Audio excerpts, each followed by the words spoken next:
Bueno.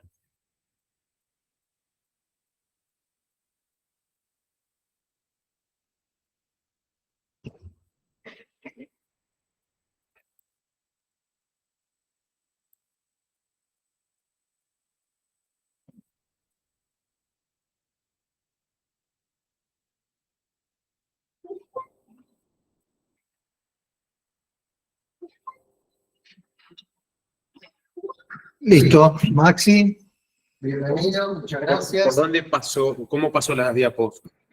Con esto si querés, o así, ¿ah? Con esto. Bien. Y esto también pienso que si le tocas, eso también. Bien. Bueno, cuando quieran arranco, ¿eh? Cuando vos quieras, estamos.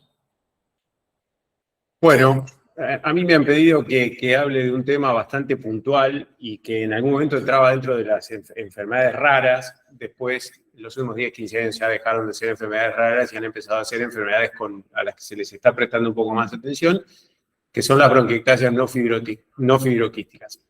Habitualmente,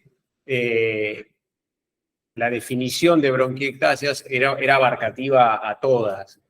Con los años, obviamente, y con el aumento del número de enfermos fibroquísticos, se las dividió de alguna manera para que no quedaran todos en el mismo grupo y se tomara la fibrosis quística como una enfermedad con nombre y apellido. Pero el término bronquiectasia no fibroquística van a ver que va a abarcar un espectro que es muy amplio. René Laennec fue el inventor del estetoscopio, fíjense, hace 200 años. Esta afección de los bronquios se produce siempre por catarro crónico o por alguna otra enfermedad que produce a menudo violentos y repetidos ataques de tos.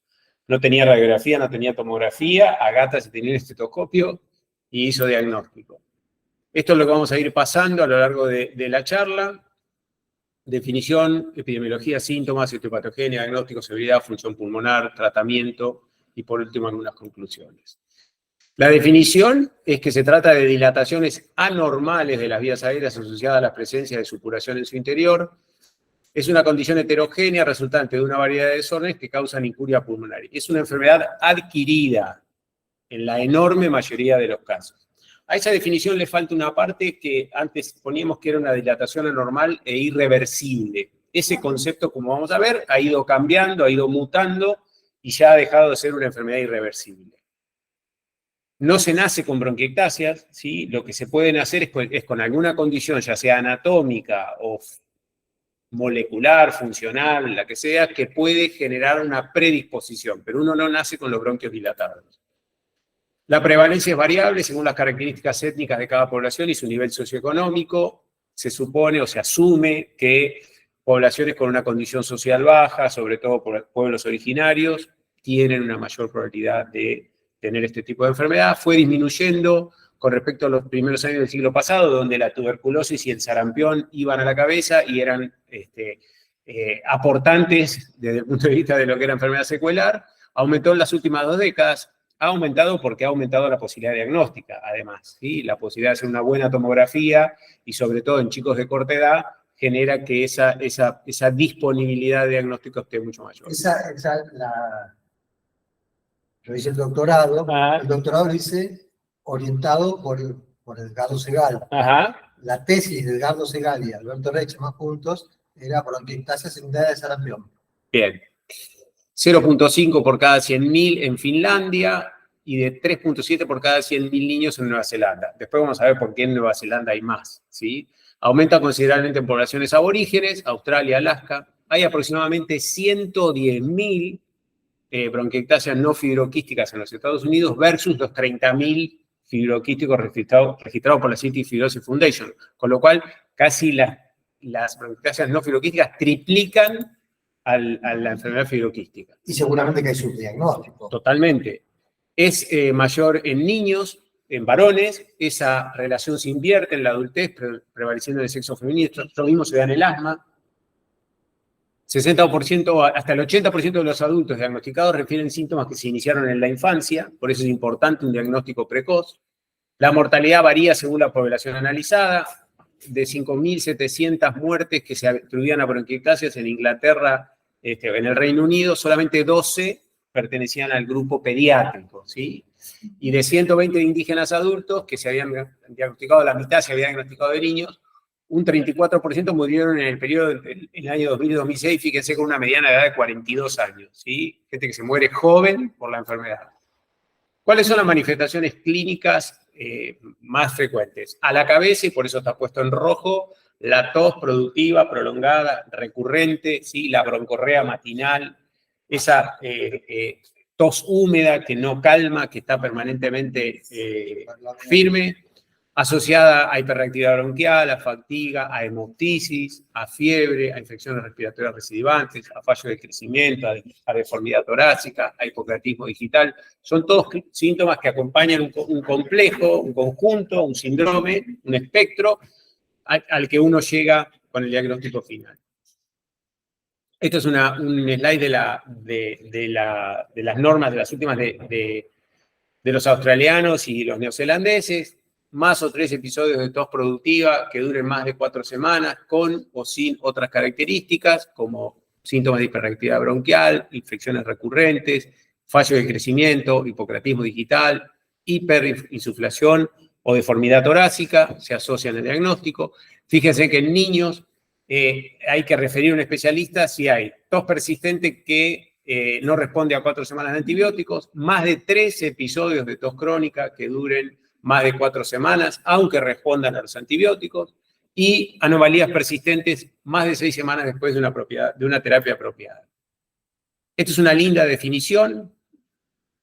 Esta es una publicación del Lancet que está ahí la posibilidad de ingresar, es de acceso libre, está escrito por tres autores, 2 de los cuales son de los 2 mejores, si se quiere, neumólogos pediátricos. Uno es Andrew Bush, que es del Brompton de Inglaterra, y Ann Chang, que es una oriental que trabaja hace muchísimos años en Australia y que es la que realmente más sabe de esto en el mundo, es la que más ha publicado y es la que ha trabajado en los últimos 20 años con aborígenes de esa zona. Recuerden que en Oceanía hay una población aborigen que es numerosa y esta médica se dedicó los últimos 20 años a ver por qué los aborígenes se enfermaban de enfermedad respiratoria más que el resto de la población. Por eso van a ver un montón de cosas que aparecen publicadas, si ustedes ponen Ann Chang, no solamente en relación a bronquiectasia, sino en relación a pueblos originarios. Y ellos dicen que las bronquiectasias pediátricas son definidas como un síndrome clínico persistente o recurrente, con episodios de tos crónica que duran más de 4 semanas, que se asocian con una ocultación característica, que pueden tener además hipocreatismo digital, pero que deben ser confirmadas radiológicamente con el cociente bronquioarteria, como lo vamos a ver más adelante. Esto se ve chiquitito, es una llave que abre las etiologías, no están puestas por orden de frecuencia.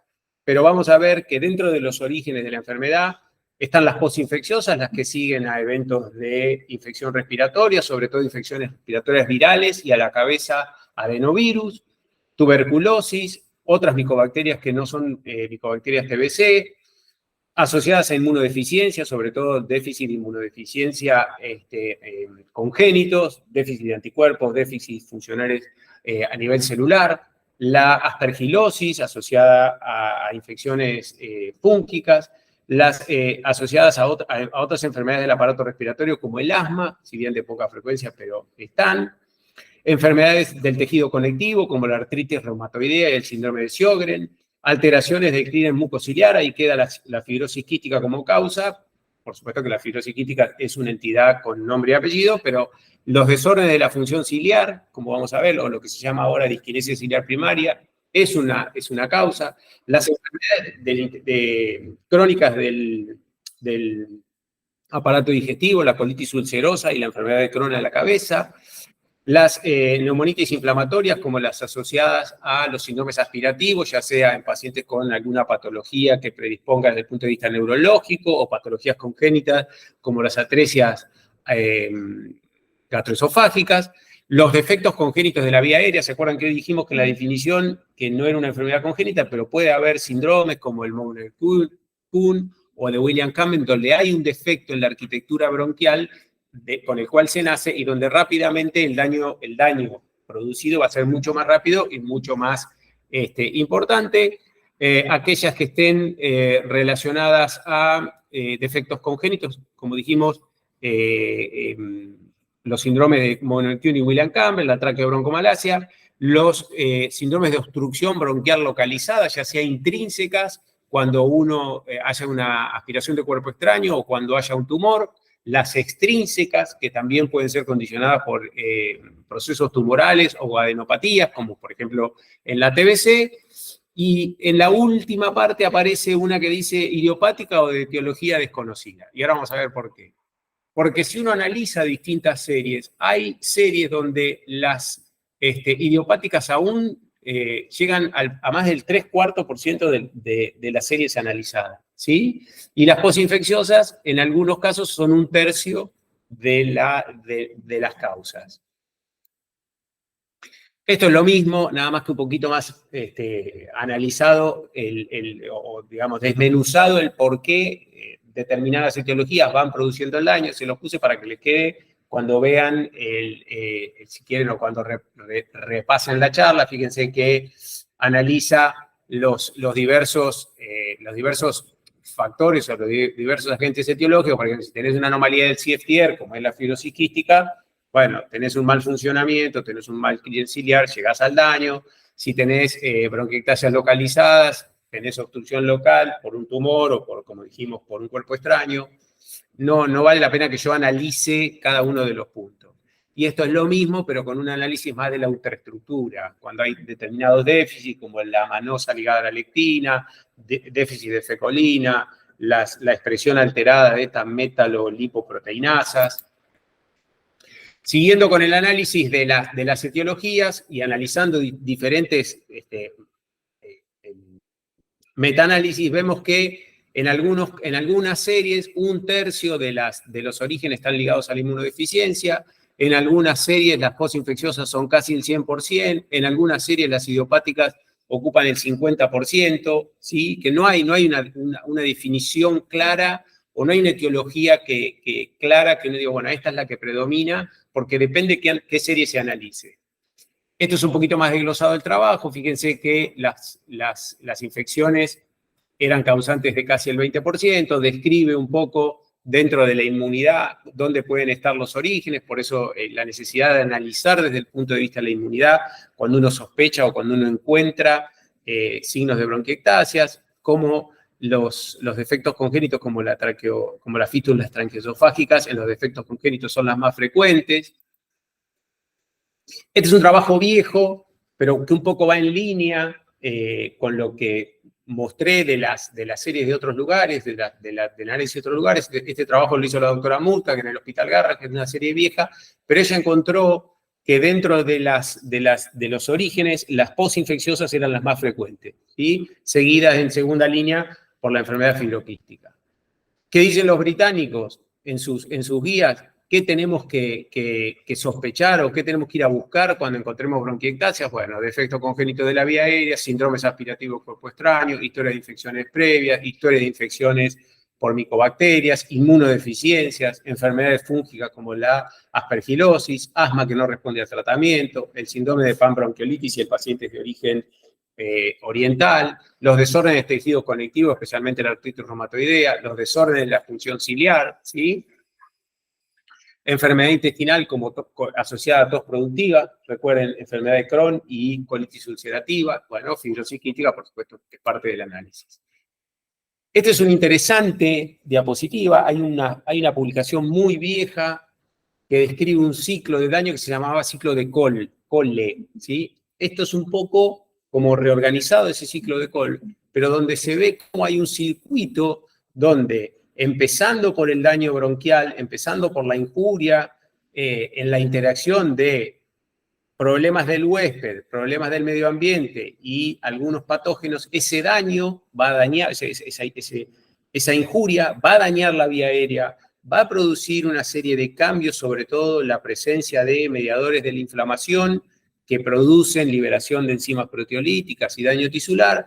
Eso produce cambios en las secreciones, aumento en la secreción y aumento en la reactividad de la vía aérea, y eso daña el sistema de barrido o el sistema de limpieza, como se ha denominado, desde el punto de vista de la higiene bronquial. Y ese circuito invariablemente lleva a que la vía aérea quede predispuesta para que nuevamente entren gérmenes, nuevamente entre la injuria y se haga un ciclo que, si uno no logra cortar ese círculo vicioso, la posibilidad de daño irreversible va a ser larga. A eso se le suma el enfisema, broncoobstrucción. Está. Eso, porque la pregunta es si ¿se puede hablar de POC en pediatría? A ver, hay una forma de expresión de enfermedad pulmonar obstructiva que en algún momento se le puso un nombre que era el EPOC postviral, o la enfermedad pulmonar crónica postviral, que en realidad lo que tienen esos pacientes, lo que desarrollan es un síndrome de bronquiolitis obliterante postinfecciosa. Y en ese espectro de bronquiolitis obliterante postinfecciosa, donde el bronquíolo y la pequeña vía aérea quedan crónicamente dañados y obstruidos por lo que se llama una bronquiolitis constrictiva, aparecen las bronquiectasias como parte del diagnóstico. Entonces es como un espectro de enfermedad donde, si hay una injuria, sobre todo una injuria viral como el adenovirus, que desencadena el daño perenne en relación a bronquiolitis obliterante, invariablemente va a haber bronquiectasia. O sea, es parte del diagnóstico. Esto es un poco más sobre la patogenia, donde determinados eventos de disregulación de la inmunidad generarían como un terreno fértil donde posteriormente se instalarían bacterias y se liberarían mediadores químicos, y el daño final es como que sería la regla. Voy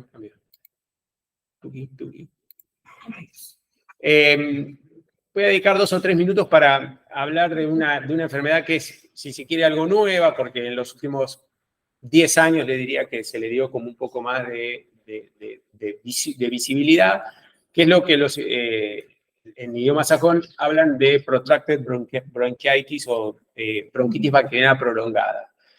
Por definición, la bronquitis bacteriana prolongada es un síndrome donde aparece tos crónica productiva que dura más de 4 semanas, que uno no encuentra una causa demostrable de tos, y que la tos productiva responde a 2 semanas de tratamiento con un antibiótico y mejora la clínica.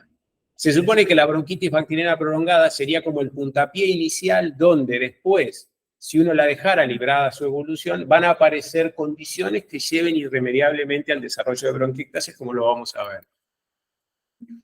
Esta es una publicación, fíjense quién está ahí abajo, como no sé si acá se alcanza a ver, An Chang, donde ya hace unos cuantos años empiezan a describir, no sé si se ve, ahí está, que en la carrera, digamos, en la progresión de la enfermedad, los pacientes empezarían con estos síntomas, con este síndrome clínico de bronquitis bacteriana prolongada, que si uno no la trata de manera agresiva y de manera precoz y la deja librada de su evolución, esa enfermedad se transformaría en una enfermedad supurativa, ¿sí? Desde el punto de vista de la expresión de la enfermedad.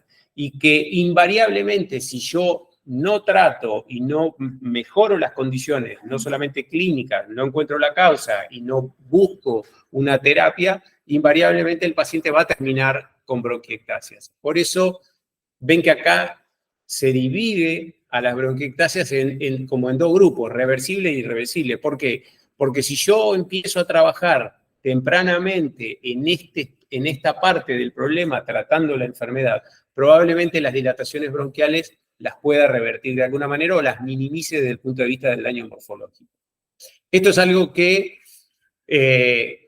cuando nosotros empezamos, para nosotros las bronquiectasias eran irreversibles. ¿Pero por qué? Porque nosotros veíamos a los enfermos a los 7, 8, 9 años, no los veíamos al año y medio o a los 2 años. Entonces, para nosotros eran irreversibles porque cuando ya le habíamos hecho el diagnóstico, lo veíamos en las tomografías, ya habían pasado 5 años y nunca habíamos hecho nada. Entonces, esta expresión que generalmente aparece en los primeros años de vida, si uno logra identificar estos pacientes y logra, por supuesto, si encuentra la causa específica, tratar la causa o incorpora determinadas terapias, puede lograr ciertos logros terapéuticos. Esto es un poco el resumen, ¿sí? Donde, si ustedes miran el cuadro del medio, aparece la infección respiratoria, donde se dan condiciones del medio ambiente y del huésped que las predisponen, la mala nutrición, la vacunación incompleta, vivir en condiciones sociales desfavorables, tener una familia numerosa, tener bajas o necesidades básicas insatisfechas. Esa infección respiratoria llevaría a una infección persistente. Esa infección persistente dañaría el epitelio y produciría una injuria endobronquial y termina generando un daño en la pared y un daño en la arquitectura del bronquio que, como vemos en la parte de abajo, esta primera parte del problema sería la bronquitis bacteriana prolongada, esta segunda parte del problema sería lo que se denomina la enfermedad pulmonar supurativa difusa, y por último, si yo no hago nada, llego a las bronquiectasias. ¿Se entiende? ¿Siguieron? Bien. Dentro de la microbiología, si bien las bacterias no son las generadoras del problema, lo que se encuentra clásicamente cuando uno analiza a estos pacientes desde el punto de vista microbiológico es que muchos ya están colonizados con bacterias. Y las bacterias que más frecuentemente colonizan son el Haemophilus influenzae no tipificable, la Moraxella y el neumococo. La presencia de otras bacterias como Pseudomonas en general están asociadas a una enfermedad severa o por lo menos avanzada desde el punto de vista de la progresión. Y probablemente la asociación de una respuesta inmunológica alterada y de la presencia de determinados virus, sobre todo en nuestra zona, el adenovirus y anteriormente el sarampión, serían los generadores del daño pulmonar perenne o del daño pulmonar persistente. En algunos lugares del mundo, sobre todo en el sudeste asiático, la presencia de micoplasma ha sido asociada con la presencia de bronquiectasia. Cambia ahí el tema terapéutico, esa que tengo, para las... Ahí lo vamos a ver. Otra publicación, lo más frecuente, la Haemophilus influenzae no tipificable, en muy bajo porcentaje, pero presente la Pseudomonas. Como vamos a ver, hay como una dedicación especial a la presencia de Pseudomonas, ya vamos a ver por qué. Otro trabajo interesante, esto es lo que yo les decía, la coinfección o la presencia sobre todo de adenovirus de tipo C y Haemophilus influenzae podría ser como un nexo que lleve con más frecuencia al desarrollo de bronquiectasias que en el caso de otros virus o en el caso de que esté el adenovirus solo. Trabajo de la doctora Murtagh, más de 20 años atrás, ella encuentra dentro de su población que el Haemophilus era, dentro de los aislables, el más frecuente. ¿Cómo hacemos el diagnóstico? ¿Sí?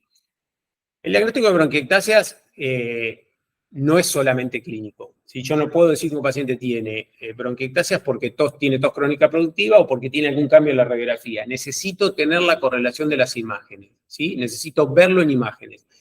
¿Y cómo lo tengo que ver? Tengo que hacer una tomografía. ¿Sí? Y la tomografía tiene que tener determinadas características. En lo posible que sea un multidetector y invariablemente que sea de alta resolución. Si yo tengo un paciente que tiene tos crónica productiva y quiero ver bronquiectasia, tengo que ver una tomografía. ¿La tomografía es una urgencia? No, pero es una necesidad. ¿Sí? Entonces, si yo tengo un paciente con fuerte sospecha, tengo que tratar de, en lo posible y sin utilizar anestesia, de hacer algunos cortes de tomografía. ¿Qué es lo que vamos a ver característicamente, o lo más característico? Que el bronquio está dilatado, o sea, está más grande con respecto al vasito que lo acompaña. ¿Sí? Clásicamente se hablaba de una relación entre el bronquio y la arteria que tenía que ser de 1 a 1. ¿Sí? El bronquio y la arteria tenían que tener el mismo diámetro. Eso cambió y en pediatría eso se bajó. Si nosotros ahora, como vamos a ver en un slide anterior, la relación es de 0,8 entre el bronquio y la arteria, uno puede considerar que ese bronquio está dilatado y que el paciente tiene bronquiectasia. ¿Cuáles son las características principales? La más frecuente es la dilatación o la diferencia en el cociente entre el bronquio y la arteria, como vemos en el primer slide, lo que se ha denominado característicamente como el signo del anillo de sello, ¿sí? Donde la perlita del anillo sería el vaso y el lugar donde uno pone el dedo sería el anillo, ¿sí? Entonces, si yo encuentro imágenes que pueden estar localizadas o pueden estar difusas, donde veo ese signo, ahí tengo un diagnóstico de certeza bastante claro, ¿sí? ¿Cuáles son los otros? No está... ¿Cuáles son los otros signos que puedo encontrar? Bueno, la falta de disminución del calibre del bronquio. El bronquio, como en un árbol, va disminuyendo el calibre a medida que se aleja de la centralidad. Si ese calibre no va disminuyendo o el bronquio mantiene el mismo calibre, es un signo bastante característico de bronquiectasia. Y otro tercer signo bastante característico es la presencia de imágenes quísticas debajo del manto pleural, a menos de 1 centímetro o dentro del centímetro por debajo del manto costal, del manto pleural, como vemos ahí abajo. ¿Alcanzan a ver? ¿Hay otros signos? Sí, la impactación mucosa, la presencia de lo que se llama el árbol en brote. No tengo buena tomografía donde se vea el árbol en brote. La hipoperfusión en mosaico, la perfusión, las diferencias en la perfusión. Acá podemos ver que una parte del pulmón tiene un color y otra parte del pulmón tiene otro color, ¿sí? Eso es más característico de la bronquiolitis obliterante, pero como esto es un espectro sindrómico, si yo veo esas características, o sea, si veo un pulmón que tiene distinto color, o sea, que tiene inhomogeneidad, puedo sospechar que hay un trastorno obstructivo persistente. Y eso se da ¿por qué? Porque la parte sobredistendida, de alguna manera, el aire entra dentro del alvéolo y cuando tiene que salir no puede salir, entonces queda atrapado. El alvéolo se empieza a sobredistender y empieza a empujar a los vasos que tiene circulando por alrededor. Como además esas zonas son de bajo intercambio gaseoso, esa sangre que tendría que estar intercambiándose ahí, no se intercambia ahí, se va a otro lugar a buscar un lugar donde tenga más oxígeno. Entonces, ¿yo qué hago?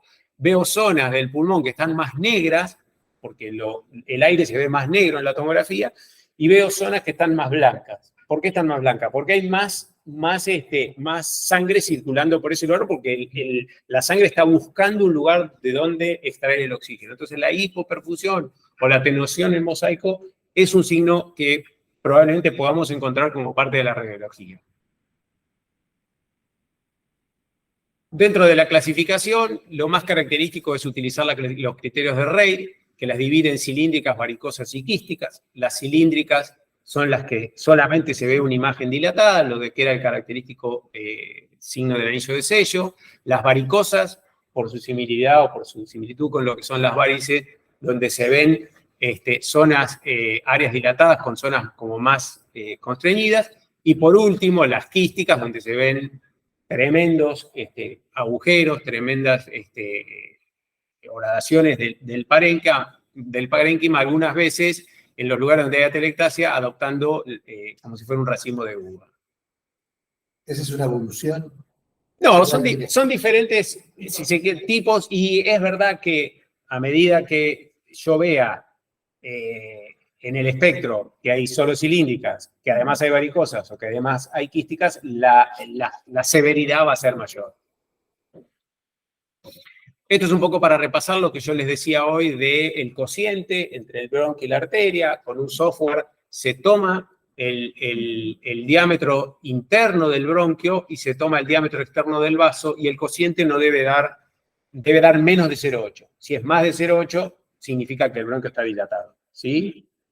Es difícil que lo hagan porque no hay todavía mucho entrenamiento, pero bueno, es cuestión de trabajar. Perdóname, dijiste que el diámetro externo de uno e interno del Interno otro. del bronquio y externo del vaso. Ahí está. Bueno, no se alcanza a ver por la toma del bronquio, toma las paredes del lado de adentro, y del vaso toma lo externo. ¿Sí?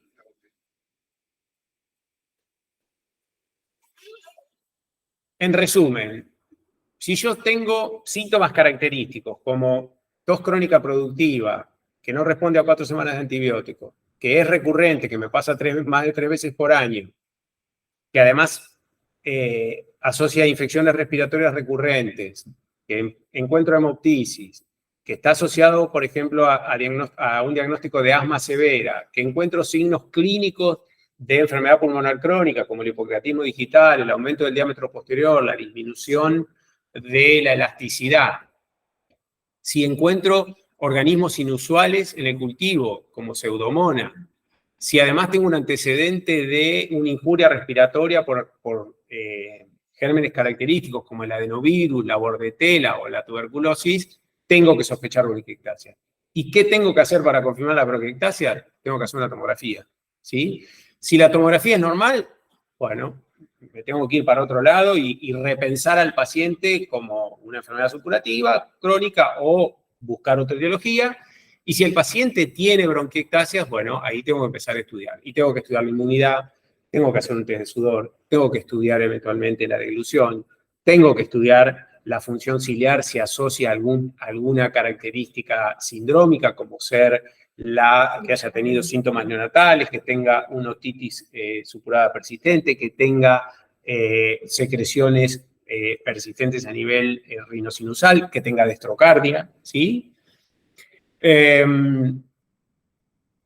me queda? Porque no veo bien. Test de sudor, evaluación de la inmunidad, evaluación de tuberculosis, trastornos aspirativos, trastorno de la funcionalidad ciliar, evaluación de la inmunidad que incluye el HIV. ¿Sí? ¿La broncoscopía tiene algún lugar acá? Tuberculosis. Sí. Gravísima cantidad La de broncoscopía no está indicada, o sea, no es para todos los pacientes, pero si yo tengo alguna duda diagnóstica, como por ejemplo, que las bronquiectasias sean localizadas y que estén acompañadas de alguna lesión tipo atelectasia, está indicado hacer una tomografía por lo que decíamos hoy dentro de la etiología, la obstrucción intrínseca o extrínseca.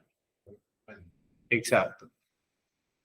Acá viene bronquiectasia cuerpo extraño, este es un paciente que traté yo, un paciente que se internaba por crisis asmática asociada a neumonía. Lo que el chico tenía era una atelectasia persistente del lóbulo inferior derecho, y cuando analizamos nosotros la tomografía, en que le pedimos a la madre que nos trajera toda la información, veíamos ahí adentro, que se me va el mouse, una imagen intraluminal. El paciente se hizo una endoscopía y lo que tenía el paciente era un pedacito del cosito ese que le ponen a los globos, que con un palito, se había tragado eso, el soportecito.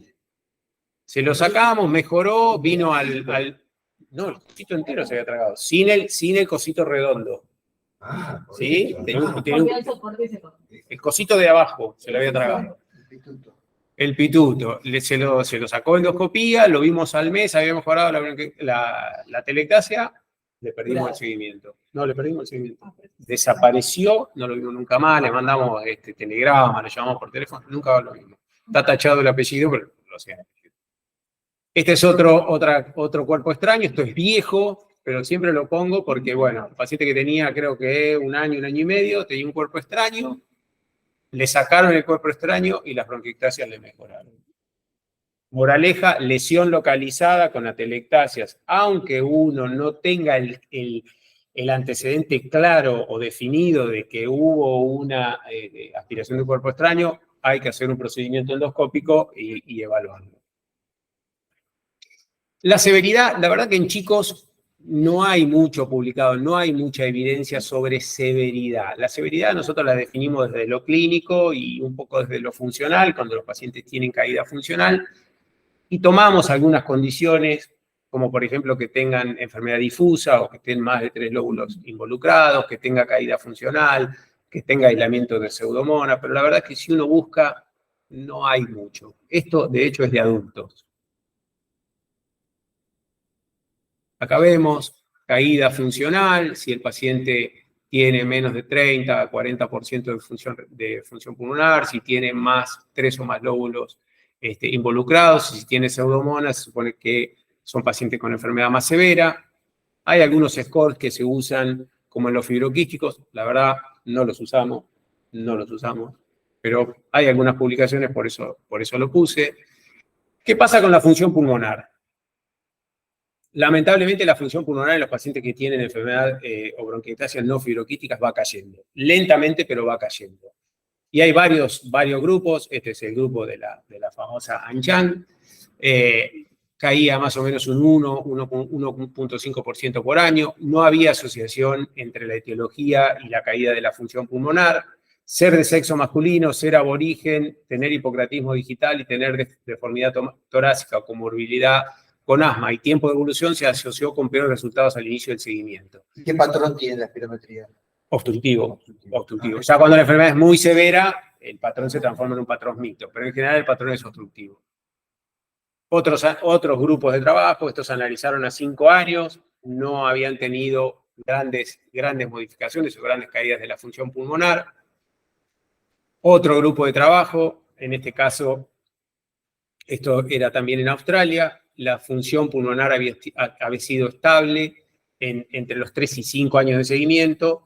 Aquellos pacientes que habían sido diagnosticados más jóvenes tenían mejor función pulmonar que los que habían sido diagnosticados de más grandes. Esto tiene que ver con lo que hablábamos hoy de la intervención temprana o de la intervención, sobre todo diagnóstica y terapéutica, para evitar la caída. En cada exacerbación cayó 1.6. Tratamiento. Básicamente el tratamiento está dirigido a reducir las exacerbaciones y prevenir las complicaciones, reducir la caída de la función pulmonar, mejorar la calidad de vida y en los casos de etiología reconocida buscar el tratamiento específico. Por ejemplo, inmunodeficiencia primaria. Como dijimos, tratamiento específico si encontramos alguna causa demostrable.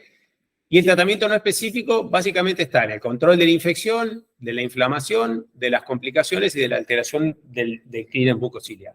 Voy a pasar ahora, en el próximo slide, a analizar un poco las diferentes modalidades de tratamiento que hay y vamos a ir desglosando de cada uno de los tratamientos cuál es la mejor evidencia o qué es lo más recomendable para estos casos. Básicamente el tratamiento está dirigido en la terapia antibiótica para reducir la carga bacteriana y la respuesta inflamatoria, reducir el volumen y la purulencia del esputo, reducir el número y gravedad de las exacerbaciones, y el deterioro de la función pulmonar. Las exacerbaciones deben tratarse precozmente, empíricamente, como vamos a ver, tratar los gérmenes habituales y de elección el tratamiento debe realizarse según un cultivo de secreciones. Nosotros hacemos cultivo de secreciones en general por lo menos 2 veces por año y si se puede, y el chico está muy broncorreico, cuando viene exacerbado y le vamos a dar un tratamiento antibiótico, si el último cultivo tiene más de 3 meses, en general lo repetimos.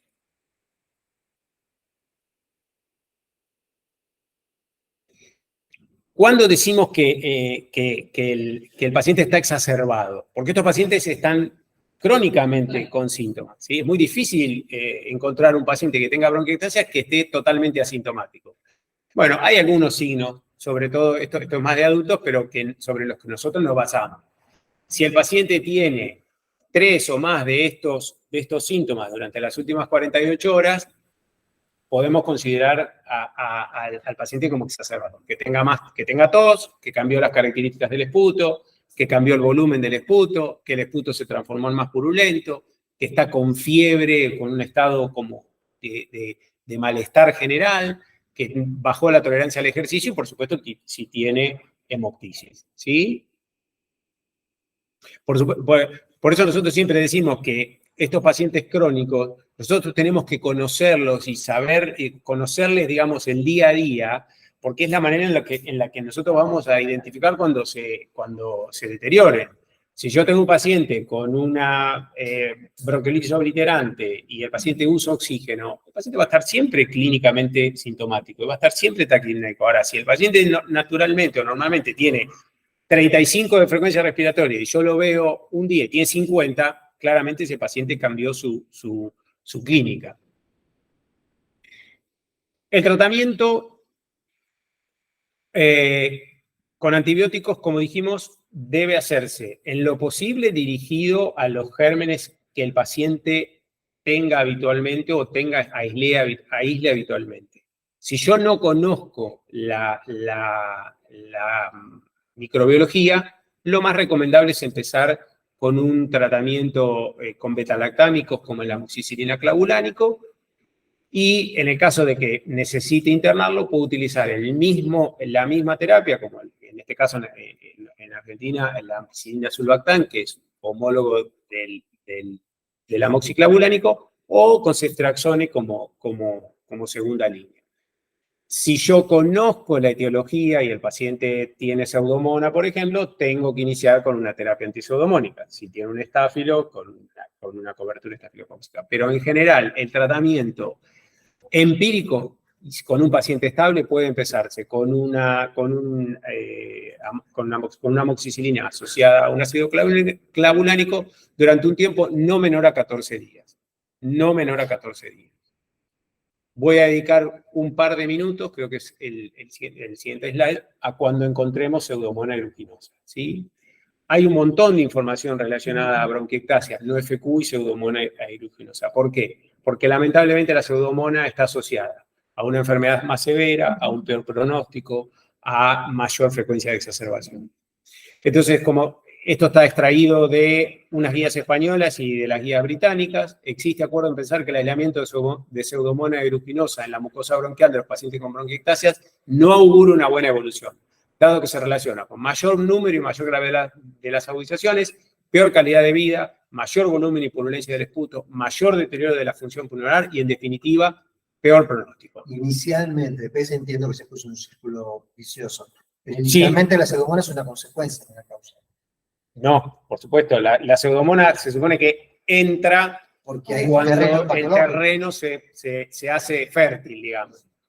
La aparición de Pseudomonas en la mucosa bronquial de estos pacientes en sus diferentes modalidades de colonización debe tratarse de forma agresiva y precoz, en especial mediante una terapia antibiótica más o menos prolongada. Ahora vamos a ver. Publicación de El Lancet, Pseudomonas aeruginosa. Aislación inicial o nueva aislación de Pseudomonas aeruginosa en esputo, en lavado bronquial alveolar. Si el paciente está exacerbado, lo tengo que internar. Si el paciente está para tratamiento ambulatorio, ciprofloxacina con terapia inhalada. ¿Cuánto tiempo? No menos de 3 meses. Si el paciente está exacerbado y lo interno, por lo menos 2 semanas de antibióticos endovenosos más terapia inhalada. Y fíjense lo que dice abajo, hasta que ensayos clínicos estén disponibles, parece razonable ofrecer una terapia de erradicación para los niños infectados utilizando los regímenes similares a la enfermedad fibroquística. ¿Qué quiere decir con esto? Que si yo tengo un paciente que no es fibroquístico, pero que tiene bronquiectasias y que le encuentro Pseudomonas, tengo que tratar de erradicársela lo antes posible y mantenerlo lo más limpio posible de Pseudomonas y durante el mayor tiempo posible. ¿Por qué? Porque si se la dejo, la evolución va a ser peor que si no la tuviese. ¿Qué porcentaje de erradicación tiene? ¿Qué o cuánto es peor de erradicarlo? 40%. En el mejor de los casos, sí. Erradicación, 40%. Pero el objetivo es bajar la carga. Bajar la carga. O lo posible, mantenerlo la mayor parte del tiempo sin la presencia de cultivo. Ahora, ¿con la ciprofloxacina oral tienes alguna consideración con la edad? O ya no la estamos usando. Esto es una parte, digamos, difícil del problema. ¿Por qué? Porque la terapia de erradicación ha sido clásicamente un instrumento del tratamiento de los fibroquísticos. Y las bronquiectasias no fibroquísticas, como yo les decía, para muchos todavía son enfermedades muy raras, cuando vos prescribís un antibiótico antipseudomónico o un antibiótico inhalado, sistemáticamente te rebotan la receta porque al no ser fibroquístico no lo consideran. Pero de a poco se va generando como se está abriendo un camino. Por ejemplo, IOMA en general lo autoriza. Si vos haces un buen resumen de historia clínica y ponés las consideraciones clínicas, la tomografía, el aislamiento de la Pseudomonas en el esputo, lo considera. Esto ya está. Tratamiento a largo plazo, ¿sí? De esto también ha aparecido en los últimos años cierta evidencia y cierta cierta potencia en considerar el tratamiento a largo plazo, sobre todo con macrólidos, en pacientes que tengan bronquiectasias no fibroquísticas. ¿Por qué? Porque se supone que los macrólidos, además de su efecto bacteriostático, que lo tienen, tendrían algún efecto a nivel de la regulación de la respuesta inmunológica. Entonces, si yo logro bajar la carga de gérmenes y además logro controlar la inmunidad, voy a tener una mejor evolución. ¿Y quiénes serían los candidatos a recibir esa terapia con acitromicina? Los que tengan más de 3 exacerbaciones por año o los que tengan 2 exacerbaciones, pero en las cuales yo tenga que generar una internación para poder mejorar la condición. Es verdad que esto todavía no está como, digamos, como liberado como tratamiento, pero alguna experiencia hemos empezado a hacer y hay algunos pacientes a quienes ya les hemos indicado con resultados bastante favorables. Porque, como dice ahí, reducen la frecuencia de las exacerbaciones y mejoran los parámetros, sobre todo de crecimiento y desarrollo. ¿Tiene problemas la utilidad crónica? Sí. ¿Por qué? Porque de alguna manera selecciona bacterias y puede producir alguna cierta resistencia, porque puede producir infección por micobacterias atípicas, la utilización de macrólidos en el largo plazo, y como en otros casos, el uso de macrólidos también debe ir, cuando se van a utilizar los macrólidos, debemos estar seguros de que el paciente no tiene problemas electrocardiográficos. Por eso los mandamos a hacer un electrocardiograma y que le evalúen el QT, porque si tienen el QT prolongado, no es recomendable. ¿Hay publicaciones? Sí, un montón, se las dejo acá con su correspondiente cita sobre lo que se está haciendo con acitromicina a largo plazo y bronquiectasias no fibroquísticas y los resultados que hasta ahora son favorables. El tratamiento a largo plazo con antibióticos inhalados, por ahora solamente para pacientes que tengan pseudomonas. Son pacientes puntuales. Nosotros contamos con colistina y con tobramicina. En general, lo que se hace es una primera etapa, como vimos en el slide anterior, que se hace ciprofloxacina por 3 semanas, o como mínimo 2 semanas, y se asocia por lo menos 3 meses de colistina. Lo ideal es que empiecen las 2 cosas a la vez. A veces eso no es posible porque las autorizaciones llegan tarde. 2 preguntas sobre el colistín, Sí. con frecuencia. ¿Es indistinto, es un colistín específico o el colistín ampolla? No, hay un colistín que viene ya para nebulizar. Sí, claro. Vos lo Cuando pedís, usas el común, ¿qué pasa? nosotros ya no lo estamos usando, pero sí, tenía, y hay que hacer una dilución especial, se desnaturaliza, hay que tomar una dilución. Yo la verdad no tengo experiencia y ya como está el nebulizado, no lo estamos usando. Sé que se usó y sé que en algunos lugares lo siguen usando, pero hay que hacer una dilución y batir, como se dice, girarlo y no sacudirlo porque se cristaliza. Creo que hay que usar agua destilada y no solución fisiológica. No es fácil. Y ya viene nebulizado, ya viene para nebulizar. Otro punto de la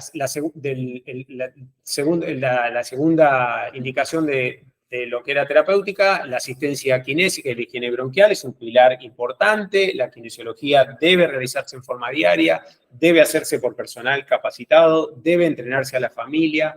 Existen sistemas como las máscaras PEP que dan ayuda y que producen de alguna manera mejoría del clearance bronquial. Hay otras técnicas como el drenaje autogénico, la perfusión torácica. Esto lo dejo para los que saben que son los kinesiólogos, pero además de las recomendaciones de eventuales terapias antibióticas, la evidencia te muestra que la asistencia kinésica, la higiene bronquial, es un pilar fundamental y está indicado en todos los pacientes. Por supuesto que hay que aumentarlo en las exacerbaciones. Los corticoides inhalados no hay evidencia para que se usen de manera indiscriminada. Deberían usarse en aquellos pacientes en los que nosotros demostramos que tienen un comportamiento asmático o con algún grado de mejoría con la utilización de broncodilatadores si no le podemos hacer un estudio funcional. Lo mismo para los broncodilatadores. Los broncodilatadores deberían estar indicados en aquellos pacientes que nosotros tenemos de alguna manera identificados como asmáticos o con algún grado de funcionalidad donde demostremos la respuesta broncodilatadora. ¿Por qué? Porque como dice la diapositiva, el efecto obstructivo no es porque se cierre o esté cerrado el músculo o obstruido, es porque hay un componente inflamatorio que cierra. Y como siempre decimos, no dárselos a todos los días, porque por ahí no es lo que los mejora. Los agentes mucoactivos o todo lo que serían mucolíticos, hay alguna experiencia con el manitol y con la solución fisiológica hipertónica. No debe utilizarse la DNasa porque hubo estudios donde se demostró aumento de la mortalidad en pacientes con bronquiectasias no fibroquísticas que utilizaron la DNasa.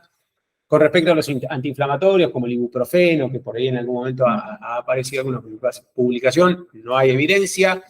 Los ejercicios físicos están recomendados y que los pacientes hagan actividades, las que toleren, las que puedan, y mientras no tengan contraindicaciones. Si yo tengo un paciente con una insuficiencia respiratoria crónica, que lo tengo con oxígeno domiciliario, es poco probable que le pueda recomendar que vaya a natación, ¿sí? Los pilares básicos de tratamiento, la nutrición, las vacunas al día, recuerden la prevención con vacuna antineumocóxica, la vacuna antigripal estacional, la vacuna ahora de COVID, el control medioambiental, el tratamiento quirúrgico solamente en casos cuidadosamente seleccionados. Las bronquiectasias no se operan, salvo que sean bronquiectasias localizadas y con mucha clínica, con muchas manifestaciones, con hemoptisis, donde uno tenga la sospecha, por ejemplo, que tiene una malformación congénita y hay una lesión muy puntual. Para que, si le sirve de ejemplo, en los últimos 16 años que yo trabajé con el grupo de bronquiectasias, no operamos ningún paciente. En 16 años no operamos ningún paciente y llegamos a tener 150 pacientes entre bronquiectasias no fibroquísticas y bronquiolitis obliterante. Creo que esta era la última. Esta no me olvidé de taparla. Conclusiones: deben investigarse exhaustivamente las causas de las bronquiectasias. La etiología en nuestro medio es principalmente postinfecciosa, adenovirus a la cabeza. La función pulmonar, el crecimiento y desarrollo y las exacerbaciones deben tener un estricto seguimiento.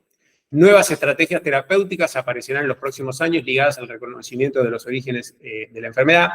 Esto lo puse porque está en curso un estudio multicéntrico. Hay 2 o 3 centros de la Argentina que lo están haciendo. Ya en adultos hay alguna evidencia y ya está, no está licenciada para uso, digamos, libre, pero ya hay adultos que participaron en los trials que están trabajando. Es una medicación que se llama Brensocatib, por ahí la han escuchado, que inhibe una parte de ese componente de la inflamación que vimos en relación a los neutrófilos y que podría producir algún enlentecimiento en el daño y por lo tanto un mejor pronóstico. Y seguramente en 1 o 2 años este Brensocatib va a tener alguna posición desde el punto de vista del tratamiento porque seguramente va a licenciarse para uso en adultos y como todo lo que pasa en adultos casi siempre pasa a los chicos. Nosotros íbamos a entrar en el ensayo porque teníamos los pacientes y se atrasó el comité de ética y de docencia y nos cerraron la posibilidad de poder ingresar pacientes, así que quedamos fuera, pero se está trabajando. La necesidad de obtener registros multicéntricos para conocer la prevalencia real e incorporarlos a programas multidisciplinarios como el FQ. Bueno, estas enfermedades en todos los lugares del mundo se trata de unirlas en cohortes y de tener equipos, porque bueno, es la mejor manera de que estos pacientes tengan un mejor tratamiento, porque si uno no los controla de manera periódica y no los controla en forma multidisciplinaria, los enfermos no evolucionan. Maxi, ¿alguna de esas bronquiolitis obliterantes son post-trasplantes? No. Sí. En realidad, el grupo que yo sigo son todas bronquiolitis obliterantes postinfecciosas. Post-trasplante tuvimos 3 de los trasplantados de pulmón. 2 eran bronquiolitis obliterante posinfecciosa que se trasplantaron y desarrollaron la bronquiolitis obliterante posteriormente, y 1 era un fibroquístico, lamentablemente los 3 están muertos. Y de las bronquiolitis obliterantes post-trasplante de médula ósea, si bien sé que están, no las sigo yo, entonces no puedo dar apreciaciones, pero como entran dentro de un esquema de tratamiento que es mucho más complejo, la verdad que vienen poco a neumología, viene a hacerse el funcional y no mucho más. Creo que esta era la última, sí, es la última. ¿Preguntas, dudas? ¿Quieren que vuelva para atrás en algo? Básicamente, me parece que el concepto que hay que llevarse es que, si bien es una enfermedad rara, cada vez hay más. La mayoría de los que nosotros vemos son secundarios a infecciones respiratorias, y la enorme mayoría de los que vemos secundarios a infecciones respiratorias lo son por adenovirus. Muchos de estos están dentro de un espectro, que es el síndrome de bronquiolitis obliterante con bronquiectasias. Cuando tenemos sospecha diagnóstica, sí o sí hay que hacer una tomografía axial computada con corte de alta resolución. No hay que hacer el diagnóstico solamente con radiografía. Una vez diagnosticado, tenemos que ir a fondo a buscar alguna causa. A la cabeza, por supuesto, test de sudor, pero después inmunidad, síndromes aspirativos, tuberculosis, trastornos de la funcionalidad ciliar, trastornos congénitos como las fístulas traqueosofágeas, los trastornos deglutorios. Y una vez que si tenemos un diagnóstico, tratar la enfermedad si tiene un tratamiento, y si no, hacer una terapia dirigida sobre todo al control de la infección y a la higiene bronquial. ¿Bien?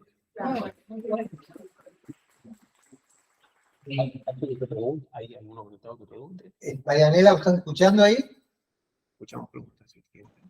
Sí, Juan. ¿Quieres preguntar algo? ¿Cómo? Si quieres preguntar algo. No, Juan. Bueno. ¿Cada cuánto se hace la tomografía? Esa es una pregunta de control. Pensé que ya cuando los diagnosticaban esperaban. No. En general, tratamos de que si el paciente está estable, no antes de los 4 o 5 años. Y si el paciente está muy estable, patearla, ¿sí? Porque la verdad es que todo lo que se publica en relación a exposición a radiación ionizante y desarrollo de enfermedades oncológicas cada vez tiene más peso, y cada vez uno se siente que está más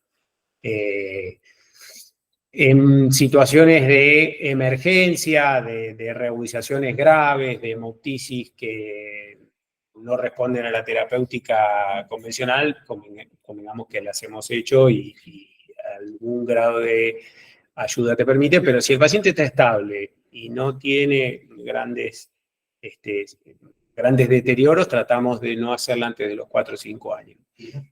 Los estudios funcionales, en general, una vez por año, hasta antes de la pandemia los hacíamos. Ahora estamos retomando el circuito de una vez por año. ¿Qué edad promedio tienen estos pacientes? Nosotros tenemos un grupo de adolescentes porque nos quedó como el rezago de lo que fue la epidemia de adenovirus, que empezó a fines del siglo del 1999 y a principios de los 2000. Y si bien es verdad que en los últimos años hemos tenido menos pacientes, como nosotros tenemos una población con muchos inmunodeficientes y muchos postquirúrgicos de atresia, de esófago, tenemos un grupo grande. Yo llegué a tener 150 entre bronquiolitis obliterante y bronquiectasias. Ahora habrá 70. Sí. Hemos derivado pacientes a centros de adultos, trasplantamos 3 pacientes nosotros del programa. En los últimos años, la verdad que, por suerte, del grupo de bronquiectasias no se ha trasplantado ninguno, con lo cual uno puede considerar que la enfermedad hemos logrado estabilizarla, o por lo menos hemos tenido menos severo. Vamos a pasar a hacer algo a los adultos. Le pasamos el problema a los adultos, sí, es verdad. ¿Qué va a hacer? Cultivo de esputo, como dijimos, por lo menos 2 veces por año. seguimiento por pediatra y análisis del crecimiento y desarrollo, recomendado por lo menos 1 o 2 veces, 2 visitas por lo menos como mínimo anuales, en chicos más severos la visita más frecuente. Nosotros tenemos un grupo de médico nutricionista que también trabaja y que de alguna manera los sigue. En los chicos más severos hacemos, no lo puse para no, porque se mezclaría con la bronquiolitis obliterante y la verdad que acá es poco frecuente, pero si tenemos pacientes con enfermedad severa, hacemos ecocardiograma también 1 vez al año para pesquisar hipertensión pulmonar. Y la verdad que algunos pacientes los hemos repensado, sobre todo con el tema de la disquinesia ciliar, donde nosotros teníamos el concepto que la disquinesia ciliar eran los pacientes que tenían dextrocardia, sinusitis y bronquiectasia. No, sí se dice, pero la disquinesia ciliar ahora es como hay digamos, un arsenal sobre todo de diagnóstico y de diagnóstico molecular que nos ha hecho repensar estos pacientes con bronquiectasia y de a poquito hemos empezado a tamizar algunos, sobre todo con el óxido nítrico nasal, que característicamente la disquinesia ciliar lo tienen bajo, y a aquellos pacientes que tienen bronquiectasia y tienen óxido nítrico bajo, los estamos incorporando en un programa de estudio, sobre todo de batido ciliar, y en algunos casos de estudio molecular, que hasta el año pasado, hasta el 2022 no teníamos, y ahora a partir del 2023 logramos que compraran el kit, así que un poquito vamos avanzando. Sí. Y aparecen pacientes. Bueno, gente, a ustedes.